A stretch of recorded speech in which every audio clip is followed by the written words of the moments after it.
오늘 우리에게 주시는 말씀은 마가복음 6장 30절에서 44절입니다. 마가복음 6장 30절에서 44절까지 저와 여러분들이 한 절씩 교독하겠습니다. 마가복음 6장 30절에서 44절 이제 한 절씩 교독하겠습니다. 사도들이 예수께 모여 자기들이 행한 것과 가르친 것을 낱낱이 고하니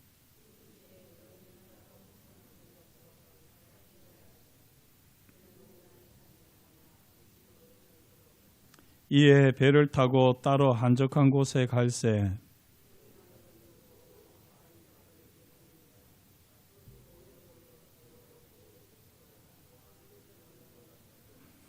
예수께서 나오사 큰 무리를 보시고 그 목자 없는 양 같음으로 인하여 불쌍히 여기사 이에 여러 가지로 가르치시더라.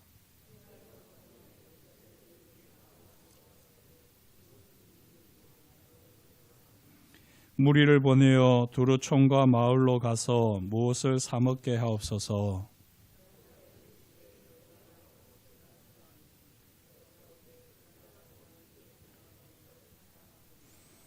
이르시되 너희에게 떡 몇 개나 있는지 가서 보라 하시니 알아보고 이르되 떡 5개와 물고기 2마리가 있더이다 하거늘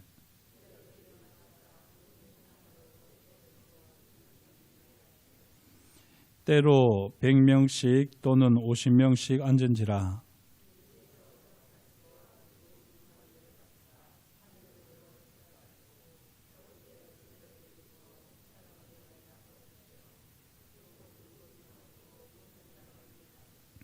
다 배불리 먹고 함께 했습니다. 떡을 먹은 남자는 5,000명이었더라. 아멘. 예, 오늘 마가복음 6장 30절에서 44절까지 본문 말씀은 오병이어의 기적 이야기입니다. 오늘 이 말씀은 너무나도 우리가 잘 아는 말씀인데요. 오늘 이 오병이어의 기적을 마가복음은 어떻게 우리에게 전하는지 함께 말씀을 통해서 보도록 하겠습니다. 오늘 말씀에서 우리가 조금 주목해서 보아야 할 단어가 있는데요. 조금 반복되는 단어가 혹시 보이십니까? 예, 별로 이렇게 반복되는지 잘 모르시겠지만 31절, 31절, 32절에서 예, 한적한 곳에라고 이렇게 반복이 되고 있습니다. 그런데요, 35절에 보면 때가 저물어 가매 제자들이 예수께 나와 여짜오되 이곳은 빈들이요라고 되어 있는데 이 빈들도 사실은 예수님이 사용하셨던 단어와 똑같은 단어입니다. 그래서 여기 지금 한글 성경에서는 다르게 표현되어 있지만 이 원래 헬라어 성경을 보게 되면 여기 사용된 단어들은요, 에레모스라고 하는 헬라어를 쓰고 있습니다. 에레모스. 이 에레모스라고 하는 이 헬라어가 이 마가복음에는 딱 9번밖에 등장하지 않습니다. 이 에레모스가 뭘까요? 여기 보시면 빈들, 한적한 곳이라고 되어 있지만 또 이 에레모스는 바로 광야입니다. 광야. 지난 시간에 우리가 이 광야에 대해서 한번 살펴봤었는데요. 광야의 의미가 어떤 의미라고 했습니까?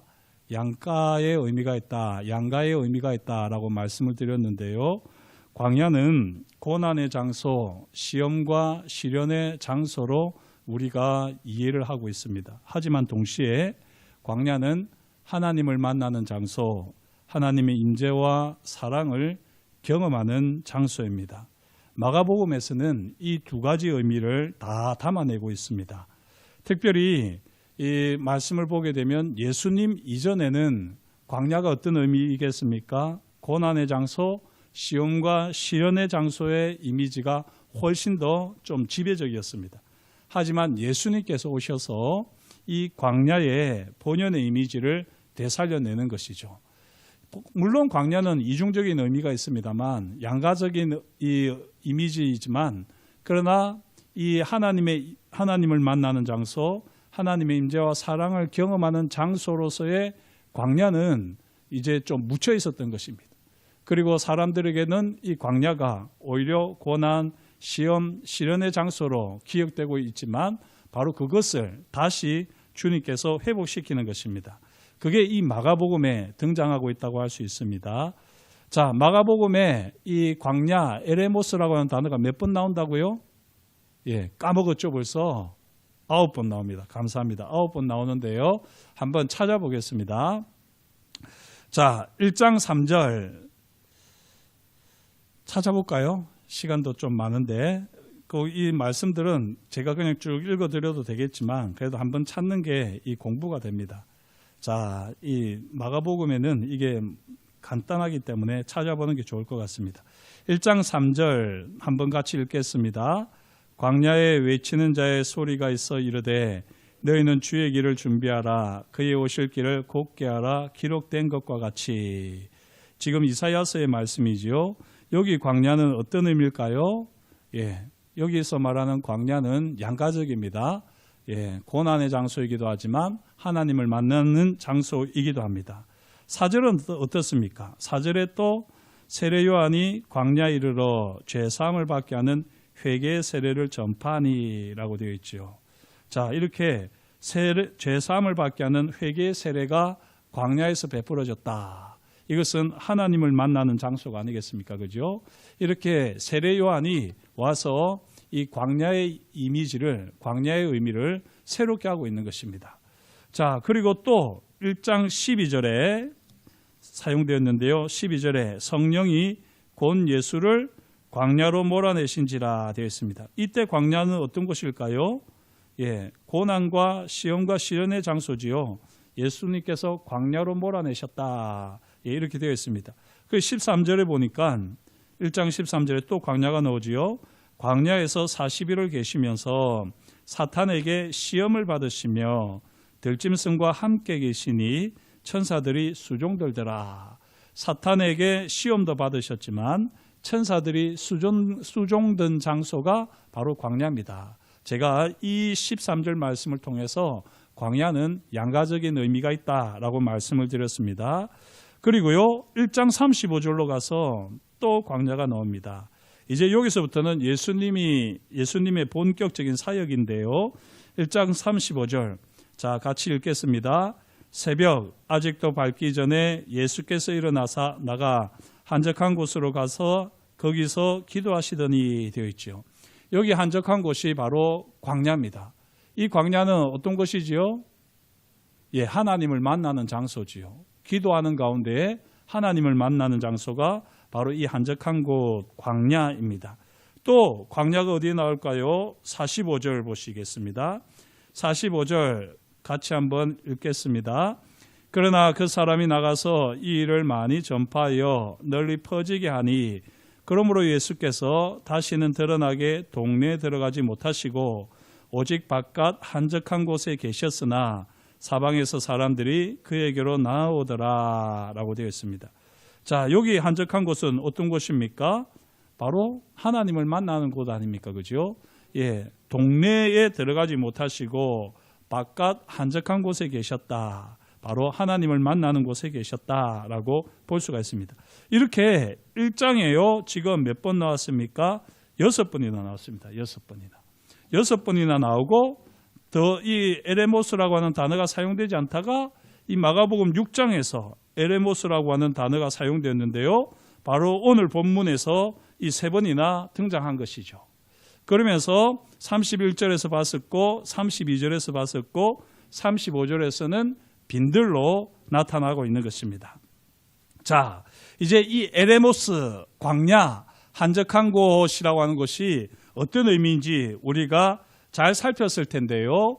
예수님께서는 한적한 곳이라고 했잖아요. 그죠?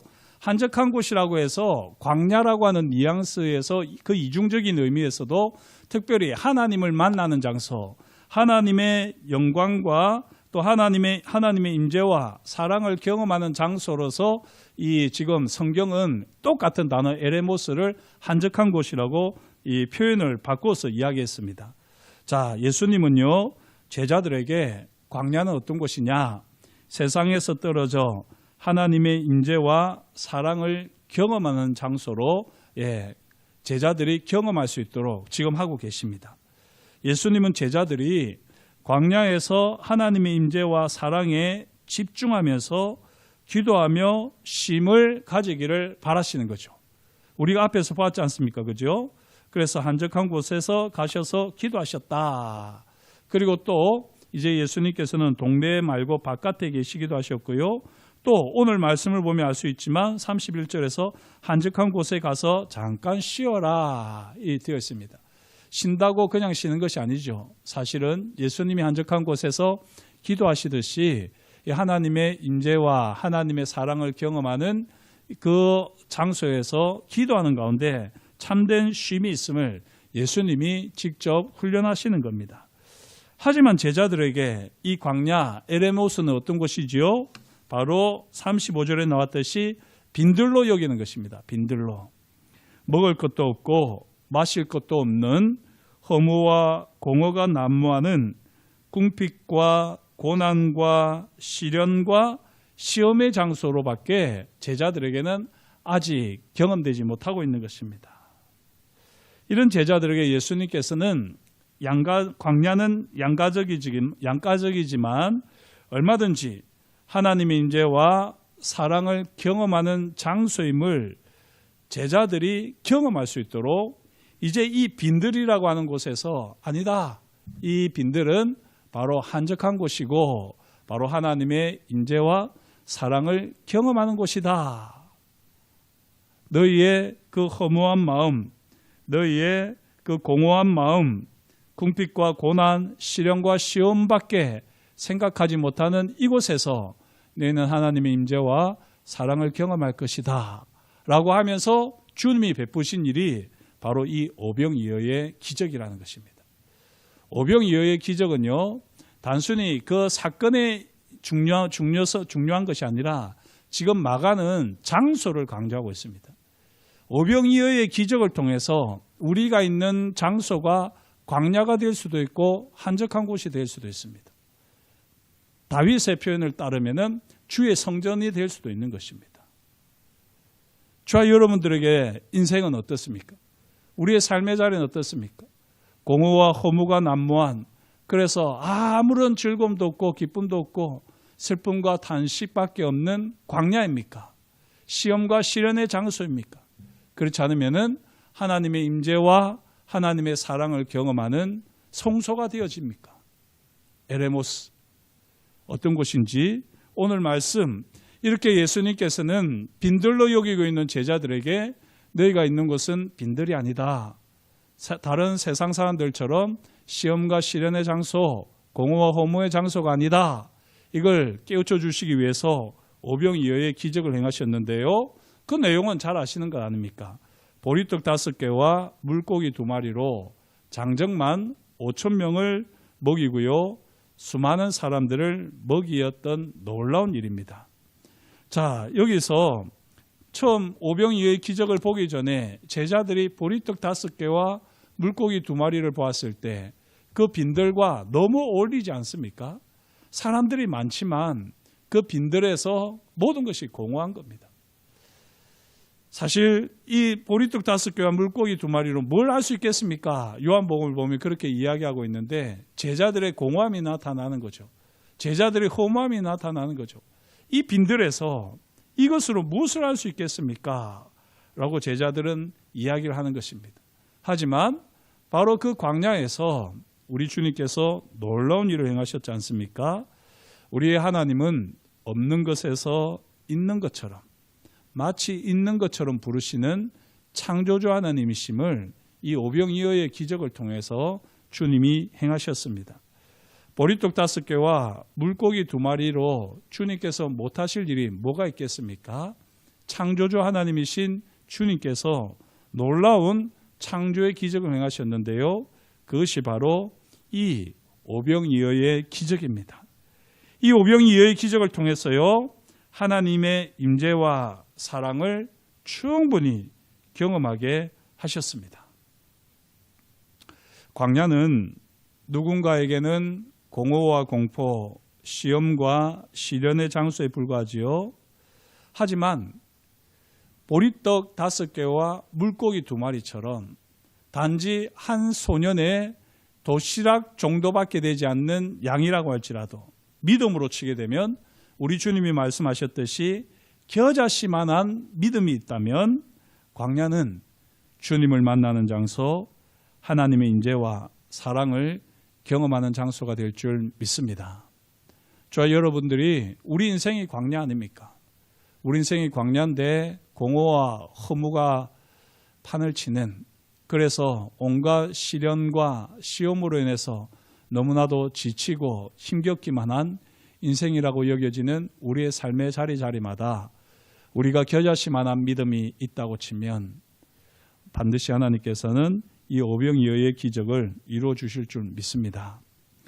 자, 우리가요, 이 오병이어의 사건은 조금 더 이제 사복음서를 통해서 이해할 필요가 있는데, 이 사복음서를 보게 되면 유일하게 사복음서에 다 나오는 이야기가 오병이어의 사건입니다. 제가 오병이어를 이야기할 때마다 이걸 꼭 강조했었는데 기억하실는지 모르겠는데요. 예수님의 고난, 예수님의 십자가, 예수님의 부활은 사복음서에 다 이야기되고 있습니다. 이 고난, 십자가, 부활을 빼고 이것 외에 예수님의 사역 중에서 사복음서가 다 언급하고 있는 유일한 이야기가 바로 이 오병이어 이야기입니다. 오병이어의 이야기는 무슨 말이냐면 예수님의 십자가와 부활 사건에 버금가는 그런 준하는 이야기라는 것입니다. 그런 의미에서 이 오병이어 사건의 이 의미를 우리는 더 확실하게 알아야지 되는데요. 요한복음을 보게 되면, 요한복음 6장 4절을 보게 되면 이 오병이어 사건이 6월절쯤에 있었다라고 그렇게 기록하고 있어요. 그러면 이 6월절은 언제일까요? 두 번째, 예수님이 사역하신 지 두 번째 6월절이거든요. 그리고 이 6월절로부터 이제 1년이 지난 6월절에는 어떻게 되시죠?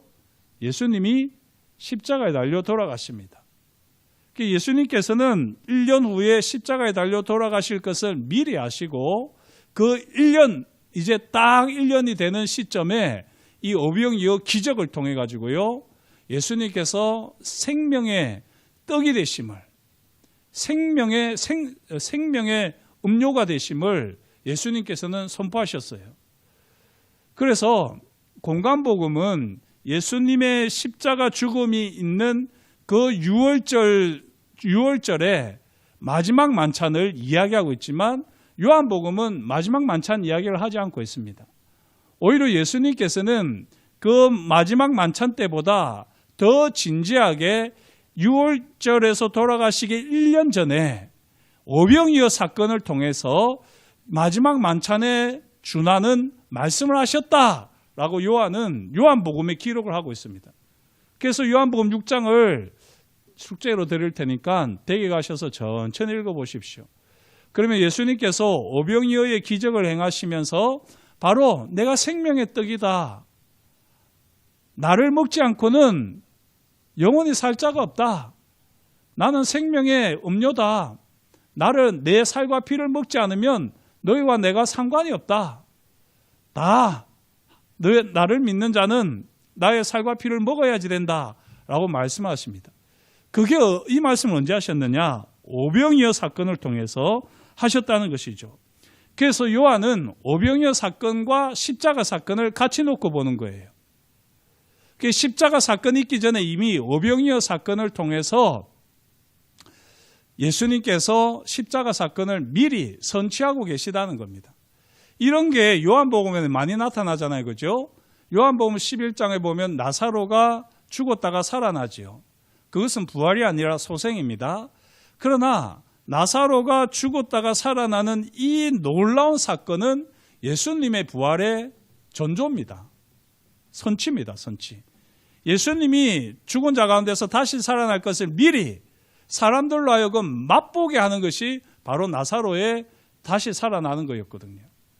십자가에 대한 미리 예수님이 선취하신 것이 바로 이 오병이어의 사건이라는 것이죠. 이렇게 놓고 보면 오병이어의 사건과 십자가 사건은 동일한 사건이라고 볼 수 있어요. 의미는 동일한 사건입니다. 그러면 한번 물어볼까요? 오병이어 사건이 놀라운 사건입니까? 십자가 사건이 놀라운 사건입니까? 예? 세상 사람들은 오병이어 사건이 훨씬 놀라운 이야기로 보이죠. 세상 사람들이 볼 때는. 왜냐하면 십자가는 그렇게 죽은 사람들이 많거든요. 그래서 십자가에서 죽은 예수는 죄를 지어서 죽었는지 우리가 알 게 뭐냐? 그러고는 사람들은 예수님이 십자가에 달려 죽으신 것에 대해서 별 의미를 담지 않습니다. 하지만 오병이어 사건을 경험한 사람은요, 예수님의 십자가 사건이 허투루 보이지 않는 겁니다. 세상 사람들이 보는 것처럼 볼 수 있는 게 아니에요. 오병이어 사건보다 훨씬 더 위대한 사건이 십자가 사건 아닙니까? 그죠? 오병이어 사건보다 훨씬 더 위대한 사건입니다. 오병이어 사건은 말 그대로 보리떡 5개와 물고기 2마리로 장정만 5,000명을 먹고 그 외에 수많은 사람들, 가족이 다 있었다고 치면 2만 명 정도가 먹은 사건이에요. 그게 오병이어 사건입니다만 십자가 사건은 뭐죠? 예수님의 피 한 방울로 온 인류가 구원받는 겁니다. 그것뿐입니까? 예수님의 십자가 사건으로 인해서 그 피 한 방울 보지도 않았고 피 한 방울 손에 묻히지도 않았는데 그 사건을 바라보고 믿음으로 고백하기만 해도 구원을 받습니다. 오병이어 사건과는 비교가 되지 않는 이야기입니다. 이것은. 그런데 우리가 십자가 사건을 믿으면서 오병이어 사건을 못 믿는다는 것은요, 말이 안 되는 이야기예요. 오병이어 그거 못 믿겠는데 그냥 지어낸 이야기 아닌가? 그 사람은요, 오병이어를 못 믿는 사람은 십자가를 믿을 수가 없습니다. 십자가 사건을. 오병이어는 이 땅에서 예수님이 하나님이 되시는 놀라운 기적 사건이기는 하지만 그러나 그 사건이 십자가하고는 비교가 되지 않는 것이죠. 십자가는 우주적인 사건이었습니다. 피 한 방울로도 이 세상 모든 물을 다 이 지구를 덮을 만큼 놀라운 구원의 역사 아닙니까? 그리고 그 피 한 방울 우리는 경험하지 못했다 할지라도 우리는 다만 믿음의 눈으로 보고 입으로 고백만 해도 구원을 얻는 놀라운 사건입니다.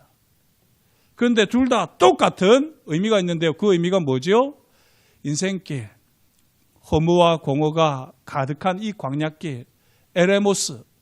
이 에레모스가 하나님이 임하시는 장소요, 하나님의 사랑이 경험되어지는 장소다라고 하는 것을 우리 주님께서 친히 경험케 하기 위해서 놀라운 일을 행하셨던 것이 오병이어의 기적이었어요. 그 동일한 의미로서 십자가가 광야에 세워진 것입니다. 에레모스에 세워진 것입니다. 인생이 허무하고 공허하고 아무것도 없고 실패뿐이고 사람들로부터 모든 무시와 모든 말할 수 없는 이 모든 것들을 다 당한다고 할 때 그때에 이 십자가가 하나님의 임재를 경험하는, 하나님의 사랑을 경험하는 놀라운 사건 아닙니까? 우리가 오병이어 기적을 사람들한테 알릴 필요는 없어요. 또 알린다고 해서 사람들이 믿을지 안 믿을지도 모르겠지만 그러나 이 십자가는 우리가 계속해서 이야기할 수 있습니다.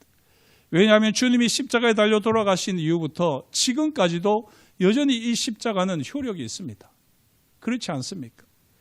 광야와 같은 모든 것이 공허하고 허무하기만 한 우리 인생길 가운데에 주님의 십자가가 세워지는 이 놀라운 일을 경험하고 나면, 그래서 이 십자가를 그냥 고백하기만 하면 아무것도 없지만 내 믿음이 보이는지 안 보이는지 정말 겨자씨만한 믿음이지만 그러나 이 십자가에서 하나님의 사랑이 경험되어지고 하나님의 임재가 경험되어지는 것을 우리가 믿음으로 고백하면 우리 삶의 자리는 완전히 바뀌어지는 것입니다. 주의 성소로 바뀌어지는 것입니다. 그런 거로 저와 여러분들은 이 오병이어의 기적을 통해서요, 십자가를 바라볼 수 있어야지 되고 그 십자가 은혜, 십자가 능력을 힘입어서 오병이어 기적을 통하여 우리 주님께서 에레모스의 의미를 바꾸셨듯이 우리는 더욱더 확실하게 에레모스에 세워진 십자가를 바라보면서 우리는 주님의 임재와 사랑 속에서 날마다 찬송하고 승리의 삶을 살아내게 되어질 줄 믿습니다. 오병이어의 기적은 비교가 되지 않는 십자가, 이 십자가를 통해서 우리의 삶의 자리가 더 이상 광야가 아니라 주님의 임재와 영광이 나타나는 사랑이 넘쳐나는 예배의 자리가 되어지는 것을 꼭 경험하는 하나님의 사람들 될 수 있기를 주의 이름으로 축복합니다. 기도하시겠습니다. 하나님 아버지, 오늘도 주님께서 우리에게 말씀하여 주시니 감사합니다. 하나님의 말씀을 따라 우리의 삶의 자리를 주님 앞에 온전히 내어드립니다. 참 힘들고 어렵습니다. 지치고 때로는 공허하기만 한 것 같고 아무것도 하나님 아버지 손에 잡히는 것이 없고 보이는 것이 없고 팍팍하기만 한 인생인 것 같아서 모든 것이 시련이고 시험인 것만 같습니다. 그러나 바로 이런 인생에 주님께서 찾아오셔서 이 광야를 주님을 만나는 자리로, 주님의 사랑을 경험하는 자리로, 주님의 임재가 나타나는 자리로 바꾸시는 주님을 오늘 우리가 말씀을 통하여 보았습니다. 오병이어의 기적은 비교가 되지 않는 예수 그리스도의 십자가 사건을 힘입어서 다시 한번 냉랭해진 우리의 가슴이 따뜻해지고 차갑기만 한 우리의 삶의 자리가 다시 뜨거워지는 하나님의 사랑으로 뜨거워지는 것을 경험합니다. 주님의 십자가를 바라보게 하시고 주님의 십자가를 붙들게 하시고 주님의 십자가를 노래하는 가운데에 우리 주님께서 우리를 통하여 영광 받으시는 것을 생생하게 경험하는 인생들 되어지게 하여 주옵소서. 주께서 우리와 함께 하심을 감사드리오며 예수님의 이름으로 기도드립니다. 아멘.